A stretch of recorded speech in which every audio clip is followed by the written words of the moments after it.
Good morning to all.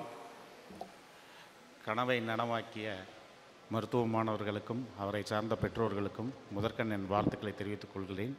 அதேபோல் சாதிக்க துடிக்கும் மாணவர்களுக்கும் அவங்களும் சாதிக்கும் கடவுளர்களோட வாழ்த்துக்களை தெரிவித்துக் கொள்கிறேன். முயற்சி செய்யுங்க.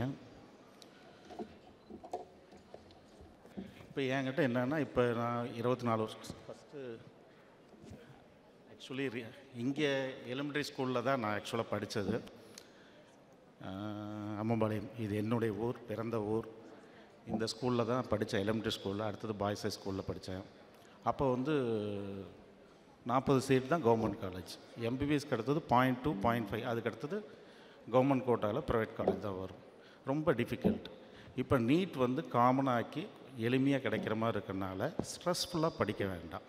அதனால் என்னுடைய பிறந்த இடத்திற்கு ரீச் அகாடமி ரீச் ஆனதற்கு, தொழில் முனைப்போடு செயல்படும் ரீச் அகாடமிக்கு எனது முதற்கண் அதன் நிறுவனத்திற்கும் அதை சார்ந்த பேராசிரியர்களுக்கும் ஆசிரியர்களுக்கும் என் முதற்கண் என் நன்றியை தெரிவித்துக் கொள்கிறேன். ஜென்ரலாக என்கிட்ட பேஷண்ட் வரும்போது கேட்குறது, பேஷண்ட் இப்போ ஒரு 10 வருஷமாகவே கேட்குறாங்க, பிடிஎஸ் சேர்க்குறதாங்க சார், எம்பிபிஎஸ் சேர்க்குறதா, எது சேர்க்கட்டும் அப்படின்னு. எம்பிபிஎஸ் கிடைக்கல, பிடிஎஸ் சேர்க்கட்டுமா அப்படின்னு கேட்பாங்க. நான் யூஸ்வலாக சொல்கிறது, இன்ட்ரெஸ்ட் இருந்தால் பிடிஎஸ் சேருங்க, இல்லை பையனுக்கு இன்ட்ரெஸ்ட் எம்பிபிஎஸ்னால் எம்பிபிஎஸ் சேருங்க. எல்லாமே எல்லா ஃபீல்டும் எந்த துறையாக இருந்தாலும் அவங்கவுங்க இண்டிவிஜுவல் ஸ்கில் வச்சு தான் மேலே வர்றது.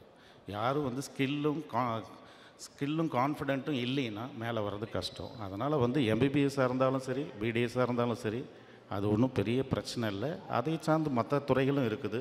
அதனால் அதெல்லாம் நிறைய ஸ்கில்ஸு, நிறைய இப்போல்லாம் டெக்னாலஜி டெவலப் ஆகிடுச்சு, டிஜிட்டலைஸ் ஆகிடுச்சு. இப்போ ரீசெண்டாக இம்ப்ளான்டாலஜின்னு எங்கள் ஃபீல்டில் நல்லா போயிட்டுருக்கு. அதனால் டென்டல் சேரக்கூடாது, எம்பிபிஎஸ் தான் சேரணும், இந்த ரெண்டுக்கும் இருக்கிற கிளாஷ், அதுதான் ப்ராப்ளம். அது எம்பிபிஎஸ்ஸாக இருந்தாலும் சேரலாம், டென்டலாக இருந்தாலும் சேரலாம். இன்னொரு பெரிய அட்வான்டேஜ் பிடிஎஸ்சில் என்னென்னா, பிடிஎஸ் யூஜி இருந்தாலும் யூ கேன் சர்வைவ். எம்பிபிஎஸ்னால் பிஜி ஸ்பெஷாலிட்டி எல்லாமே போகணும். இது யூஜி லெவலே மேனேஜ் பண்ண முடியும், பிஜி இருந்தாலும் நல்லது. அதனால் பிஜி படிச்சுட்டு தான் பிடிச்சா தான் இது வேலையாகும் இல்லை, எப்படி இருந்தாலும் நம்ம சர்வே ஆக முடியும். அது அட்வான்டேஜ் இருக்குது. இன்னொன்று என்னென்னா, ஃபாரின் ஸ்கோப்லாம் நல்ல ஸ்கோப் இருக்குது. ஃபாரின்லாம் இப்போ அபுதாபி இதெல்லாம் நிறைய பேர் இருக்கிறாங்க. நிறைய பேர் எல்லாம் டென்டல் வாண்டட் இருக்குது. யூஎஸ்லாம் ஹையஸ்ட் பே டென்டல் தான்.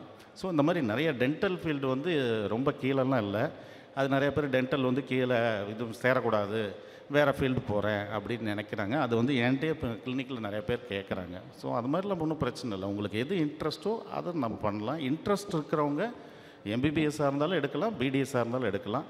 முக்கியமாக பெண்களுக்கு உகந்ததான பிரான்ச்சு நான் ஃபீல் பண்ணுறேன். ஏன்னா இப்போ எமர்ஜென்சி நைட் கேர் கிடையாது, டே டைம் இது.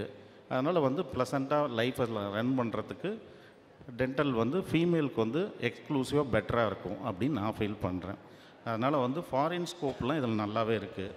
இதுலேயும் 7 பிரிவுகள் இருக்குது. ஒருத்தருடைய முகத்தை அழகுபடுத்த ஆர்ட், அது அழகுபடுத்துகிறதே டென்டல் தான். டென்டலில் எந்த வழியும் தாங்கிக்க முடியும், பல்வழி தாங்கிக்கிறது ரொம்ப கஷ்டம், நைட் டைம் பெயின், அந்த மாதிரி ஃபீல்டு இது. இது நம்ம ஒரு இன்ட்ரெஸ்ட்டோடு செஞ்சோம்னா கண்டிப்பாக மேலே வரலாம். இன்வால்மெண்ட் இருக்கணும், கான்ஃபிடென்ட் இருக்கணும், இதெல்லாம் இருந்ததுன்னா மேலே வரலாம் அந்த மாதிரி.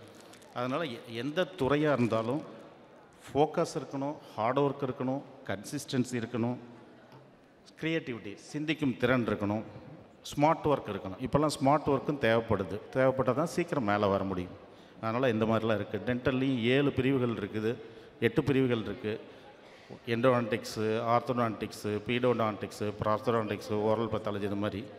எண்டோடான்டிக்ஸ்னால் ரூட் கனாலு, ஆர்த்தோன்னா கிளிப்பு ஸ்பெஷலிஸ்ட்டு, ப்ராஸ்தோன்னா பல் கட்டுதல் பிரிவு, சர்ஜிக்கல் ஓரல் மேக்ஸ்னா இந்த அடிபட்டு ஃப்ராக்சர் இதெல்லாம் நாங்கள் இது பண்ணுறது, மினி பிளேட் ஃபிக்ஸ் பண்ணி முகத்தில் எந்த அடிபட்ட தாடை எலும்பெல்லாம் சரி செய்கிற பிரிவு. இது பீடோடான்டிக்ஸ்னால் குழந்தைகள் பிரிவு, ஈறு சிகிச்சை பெரியோடான்டிக்ஸு. இந்த மாதிரி பல பிரிவுகள், 8 பிரிவுகள் இருக்குது. அதுலேயும் ஸ்பீச் இருக்குது, ஸ்பெஷாலிட்டி இருக்குது, எல்லாமே இருக்குது. இந்த மாதிரி நிறைய ஸ்கோப் ஃபாரினில் ஸ்கோப் இருக்குது, இங்கேயும் இருக்குது. இண்டிவிஜுவல் ஸ்கில் இருந்ததுன்னா கண்டிப்பாக சர்வே ஆக முடியும்.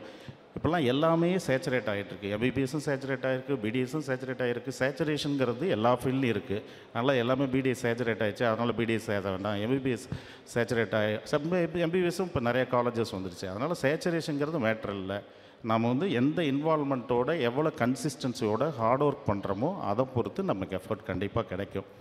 அதனால் வந்து எப்பயுமே வந்து நம்ம எந்த மருத்துவத்துறையும் சிறந்ததாக கொண்டு வர முடியும். நம்ம கையில் தான் அந்த எஃபெக்ட் இருக்குது. நம்ம hard work, consistency, smart work, creativity, thinking இருந்தால் ஃபோக்கஸ் வேணும். அது மட்டும் இருந்ததுனாவே கிளிக் ஆகிடலாம். அதுதான் எல்லா ஃபீல்டுக்கும் தேவை. டென்டல் வந்து முகத்தை அழகுபடுத்துறதுல அதுதான் முக்கியமான பங்கு வகிக்கிறது. அதனால் வந்து யாரும் வந்து தயங்காதீங்க. இன்ட்ரெஸ்ட் இருந்தால் கொண்டு போங்க. ஃபீமேல்னால் கண்டிப்பாக உகந்ததாக இருக்கும். ஏன்னா இப்போ எம்பிபிஎஸ் படித்தா நைட் டைம் கேர் இதெல்லாம் இருக்குது. டே டைம் அதனால நல்லா பண்ணலாம். அது ஒன்று.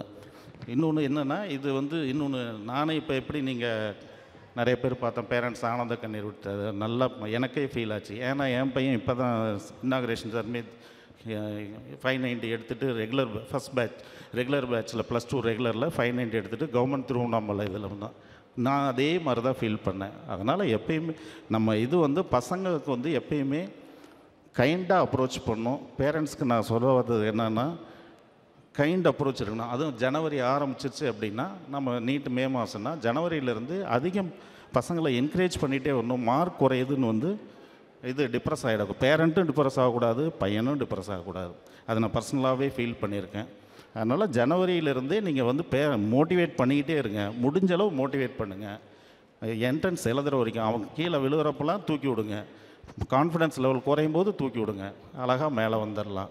அதனால் முடிஞ்ச வரைக்கும் பேரண்ட்டும் சரி, ஸ்டூடெண்ட்டும் சரி, ஸ்ட்ரெஸ் இல்லாமல், மன அழுத்தம் இல்லாமல் ஃபோக்கஸ்டாக பண்ணிங்கன்னா நல்லா மார்க் எடுக்க முடியும், நல்லா வர முடியும். அதனால் வந்து எல்லோரோடையும் கேட்டுக்கிறது என்னென்னா, ஸ்ட்ரெஸ் இல்லாமல் எது பசங்க இப்போ படிக்கிற பசங்களுக்கு ஸ்ட்ரெஸ் இல்லாமல், பேரண்ட்டுக்கும் சரி பசங்களும் சரி ஸ்ட்ரெஸ் இல்லாமல் கொண்டு போங்க. கண்டிப்பாக மார்க் எடுக்க முடியும். இந்த அமம்பாளையத்தில் வந்து ரீச் அகாடமி வந்துடுது நான் ரொம்ப பெருமையாக நினைக்கிறேன். ஏன்னா நான் பிறந்த ஊரில் இந்த அளவுக்கு வந்திருக்குங்கும் போது எனக்கு ரொம்ப சந்தோஷமாக இருக்குது. நான் 10 வருஷத்துக்கு முன்னே இங்கே இருந்தெல்லாம் எதுவுமே இல்லை. அதனால் இப்போ நான் வந்து ஆக்சுவலாக சேலம் பையனுக்காக ஷிஃப்ட் ஆகிட்டு டெய்லி சேலம் டு ஆத்தூர் வந்துகிட்ருக்கேன். இது வந்து இந்த அளவுக்கு ரீச் ஆகிருக்குங்கும்போது எனக்கு ரொம்ப பெருமையாக இருக்குது. அதை யூஸ் பண்ணிக்கோங்க. பேரண்ட்டும் சரி, இப்போ ஸ்டூடெண்ட்டும் சரி, கன்சிஸ்டன்சி இருக்கணும். அவங்க வந்து லாஸ்ட்டு 3-4 மந்த்ஸ் வந்து எதையும் சண்டை போடாதீங்க, எதையுமே இது பண்ணாதீங்க. அவனை என்கரேஜ் பண்ணிட்டே வருங்க. கைண்டாக அப்ரோச் பண்ணுங்கள். அதனால் கைண்டாக அப்ரோச் பண்ணால் தான் நம்ம இதாகும். மன அழுத்தத்தில் எந்த இதுவுமே நம்ம படிக்கிறது ஃபோக்கஸ் ஆகாது. அதனால் கைண்டாக அப்ரோச் பண்ணி கைண்டாக கொண்டு வாங்க. அதுதான் ரொம்ப முக்கியம். அதனால் அதை பண்ணுங்கள், கண்டிப்பாக கிடைக்கும். அதனால் எல்லாருக்கும் என்னுடைய வாழ்த்துக்கள். மாணவ மாணவியருக்கும் இப்போ அடுத்த வருஷம் இப்போ நுழைய போகிற மாணவர்களுக்கும் எனக்கு நல்ல வாழ்த்துக்களை தெரிவித்துக்கிறேன். நன்றி, வணக்கம். Thank you for your motivation.